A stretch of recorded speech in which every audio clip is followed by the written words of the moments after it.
En Inglaterra del siglo XV, los padres se hacían cargo de sus hijos hasta los 7 o 9 años.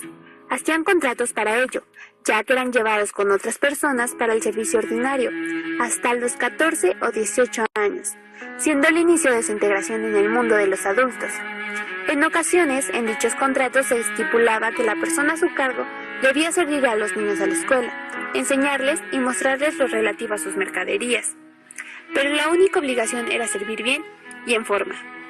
Existía una literatura que mencionaba los preceptos de un buen servidor. Si quieres ser un buen criado, debes temer y amar a tu señor. Debes comer sin sentarte en la mesa, confundiendo así el ser aprendices con hacer labores de servicio doméstico. La educación solo era dirigida a las personas de clases sociales altas y los clérigos. En la Edad Media, la educación de los niños se basaba por el aprendizaje por parte de los adultos, pero posteriormente, dicha educación se centró cada vez más en la escuela, con el fin de mantener la inocencia de los niños. Los padres ya estaban más preocupados de sus hijos, sin embargo, aún no vivían en la misma casa. Solo se encargaron de mandar dinero y provisiones necesarias.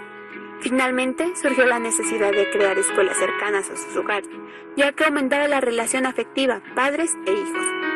La educación consiguió ser autoridad moral, donde existió incremento en el alumnado y escuelas, fundando la base escolar. El nacimiento de municipios, corporaciones de artes y oficios fue el primer desarrollo de una burguesía urbana. La nueva producción en donde la ciencia y el trabajo manual llevaban una estrecha relación. Debido a estos cambios, el campo perdió algunos oficios ejercidos por prebendarios o ministrales de las cortes señoriales. Asimismo, se crearon diversos estatutos a partir de la herencia romana y se marcaron reglas de quiénes podrían ser maestros, socios, aprendices o jornaleros asalariados. Se especificó el número y edad de los discípulos, la duración del aprendizaje y el pago por el aprendiz. Los aprendices, a comparación de los jornaleros asalariados, se convertirían en maestros de su oficio. A la mitad del siglo XII en París existió un estatuto del arte de todos los oficios, llamado Livre des Métiers. Las características que lo marcaban eran el número de aprendices.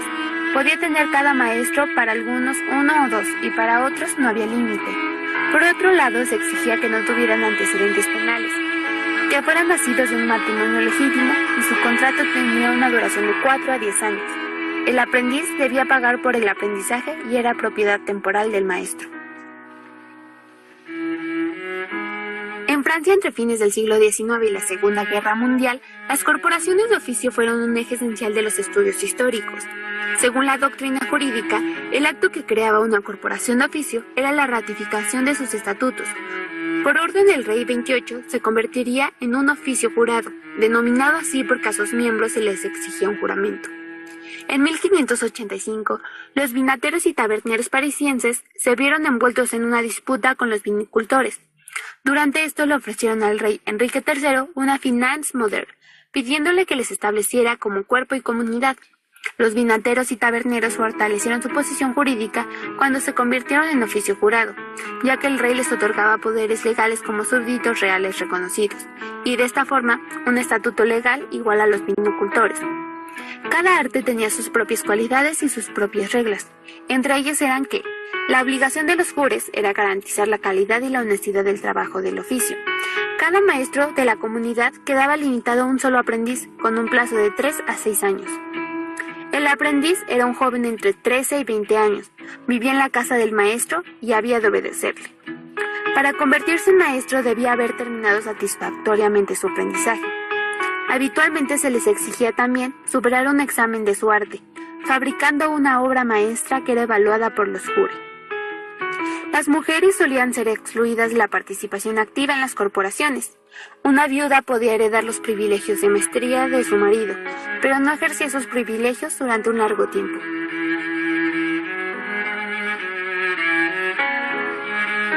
La familia en el siglo XIX propuso una estructura elemental, regulando las uniones, la reproducción, los aprendizajes y los proyectos del futuro, imponiendo su designio global a los anhelos particulares de sus miembros, en especial de las mujeres y los jóvenes. Dentro de ello, la industria artesana mantuvo firmemente la dimensión familiar, aferrándose al taller.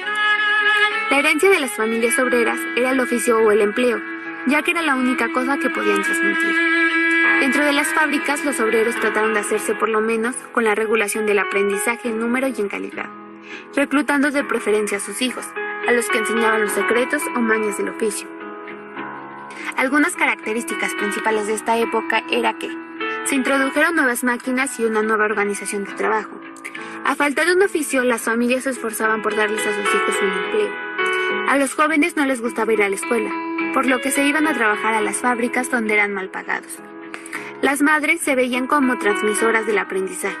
Las mujeres sufrían de explotación, como en lo textil, en la confección y en el servicio doméstico.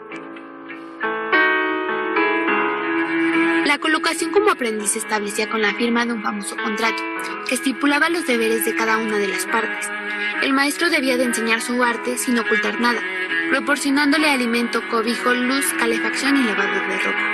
Por su parte, los padres se comprometían a darle cama y ropa, así como dinero. El chico a su vez debía obedecer, no ausentarse y no trabajar en otro sitio. Los padres y el maestro establecían un acuerdo sobre la necesidad de que su hijo mostrara buenas costumbres y sana conducta. Si el aprendizaje provocaba una situación de rivalidad insoportable entre la autoridad paterna y la del maestro, se exigía que la formación de sus hijos fuera recta, esta sin incluir ni abuso ni violencia. Algunas características propias de los aprendices eran que su tarea es servir, barrer, hacer compras, ordenar, por lo que no tenían tiempo para un poco de educación religiosa.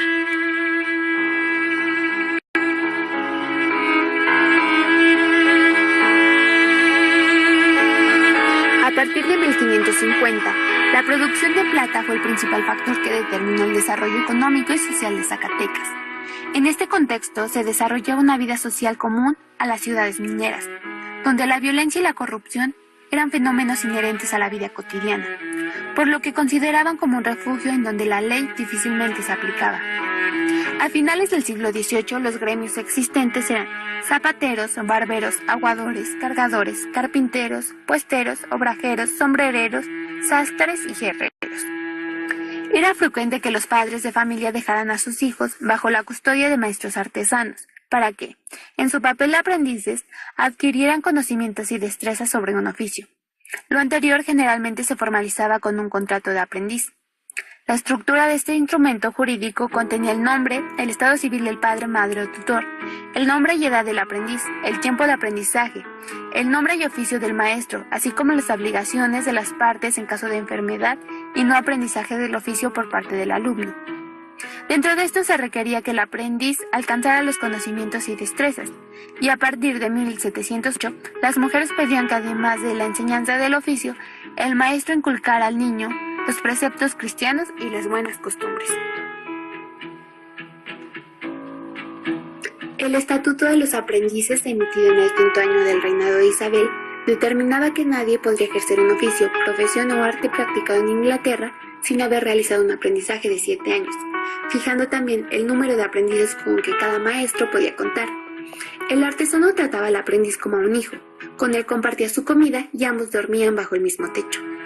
El aprendizaje era una etapa del camino por el contacto de sus compañeros, debía llamarle maestría a la independencia social y laboral. Al mismo tiempo, el joven aprendiz quedaba privado de la elaboración y creación profesional. El nivel de los salarios femeninos e infantiles eran inferiores a los de los varones, siendo causa de que muchos patronos apelaran a esta solución en la industria textil, pues no parecían exigir aptitudes físicas particulares. En el Parlamento se aseguró que a las fábricas textiles era imposible colocar a los adolescentes, porque la mano de obra juvenil era necesaria para realizar trabajos menores diferentes de los que efectuaban los compañeros de más edad. Como todo cambia, sin excepción la educación también, y no podemos decir si eso fue peor en el pasado, porque podemos tomar muchos puntos de vista y las opiniones serían divididas. Antes existía mucha violencia, métodos de aprendizaje totalmente diferentes, formas del concepto de educación mal empleado con los aprendices y un mal manejo de enseñanza por parte de los maestros, como aspectos decaídos por parte de los padres de familia. Ahora podemos resaltar que las formas de adquirir un aprendizaje con los nuevos métodos hacen que aprendan de una manera más rápida y eficiente. Ahora se es conocedor de las leyes que pretenden que los estudiantes adquieran una educación de calidad.